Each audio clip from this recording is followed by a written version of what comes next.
ओम शांति। सभी को दीपावली का त्यौहार बहुत बहुत मुबारक हो। हम सब जानते हैं कि भारत के जितने भी उत्सव हैं उन सब में सबसे ज़्यादा खुशियाँ मनाने, मौज मनाने, मुख मीठा करने, रोशनियाँ करने, आपस में मिलने जुलने का त्यौहार दीपावली है।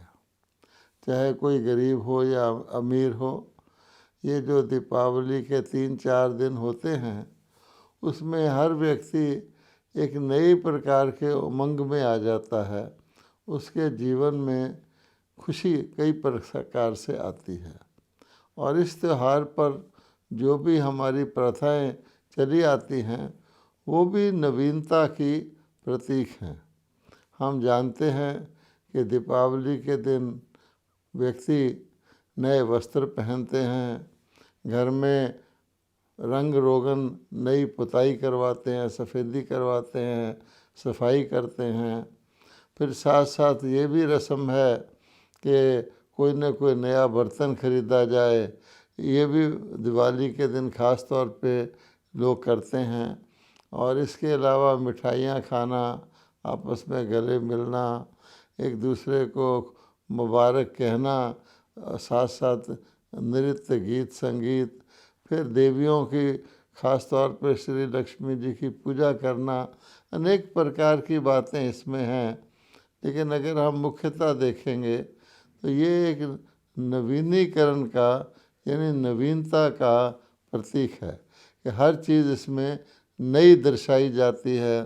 आप जानते हैं कि दुकानदार लोग भी उस दिन से नया बही खाता शुरू करते हैं। तो ये तो एक 5-4 दिन की जिसको कहते हैं खुशी मनाने का त्यौहार हमारा वर्षों से चला आ रहा है। लेकिन अगर हम ये सोचें कि जब सच्ची दिवाली हुई होगी तब क्या होगा।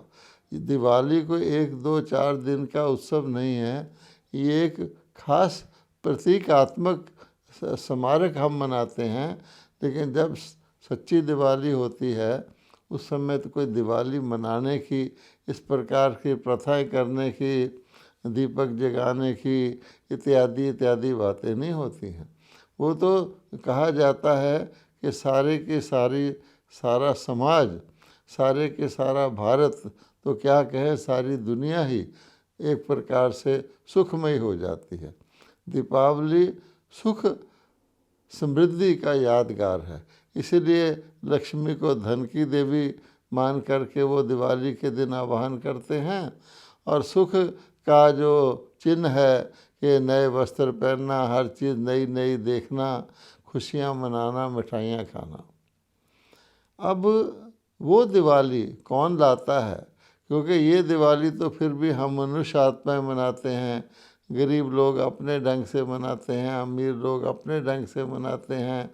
कई तो मना भी नहीं पाते हैं। किसी के घर में अगर रोग शोक हो जाए तो वो व्यक्ति दिवाली नहीं मनाता है।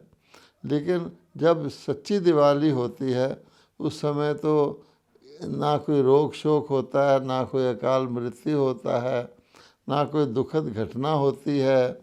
इसलिए वो सबके लिए, चाहे वो गरीब हो, अमीर हो, यहाँ तक कि वनस्पति है, हमारे जीव प्राणी हैं, सब के अंदर उमंग उल्लास होता है।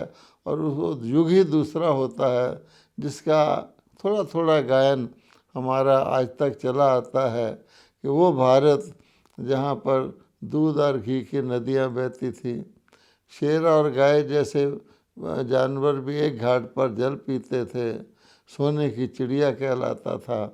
तो वो दिवाली तो भारतवासियों की स्मृति में रह गई है। लेकिन खुशी की बात है अब पुनः वही दिवाली, सच्ची दिवाली आने वाली है, क्योंकि वह दिवाली परमात्मा लाते हैं।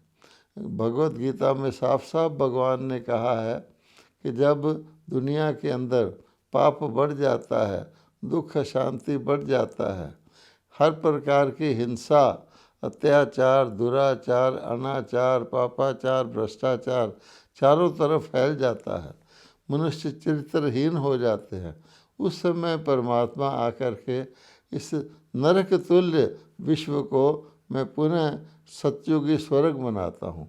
तो दीपावली, सच्ची दीपावली आने का एक समय है और वो है कलयुग का अंत, क्योंकि कलयुग का अंत ही सतयुग की आद का प्रतीक है। उसके बीच में जितने युग आते हैं सतयुग से लेकर, वो नीचे नीचे धीरे धीरे गिरती कला के युग आते हैं। भगवान स्वयं भी कहते हैं कि मैं अति धर्म ग्लानि के समय अवतरित होता हूँ। आकर के फिर वो मनुष्य आत्माओं को कारण बताते हैं कि तुम्हारे सभी दुखों का कारण, सभी अशांति का कारण 5 विकार हैं, काम, क्रोध, लोभ, मोह और अहंकार। इन विकारों का कारण है कि तुम अपने आप को शरीर मान के चलने लग गए हो, जबकि मैंने, परमात्मा ने तुमको सत्य ज्ञान दिया था कि तुम आत्मा हो। आज भी कोई भगवत गीता पढ़े तो उसको प्रथम चैप्टर पे ही, प्रथम अध्याय में ही पता लग जाएगा कि भगवान की मुख्य शिक्षा यही थी कि तुम आत्मा हो, आत्मा नश्वर नहीं है, आत्मा शाश्वत है, अनादि है, अविनाशी है, ये शरीर नश्वर है। इसलिए तुम आत्मा शरीर के द्वारा कर्तव्य करती हो, शरीर के द्वारा ही कर्म करती हो, बोलती हो, सोचती हो, और उसका फल भी शरीर के द्वारा ही मिलता है।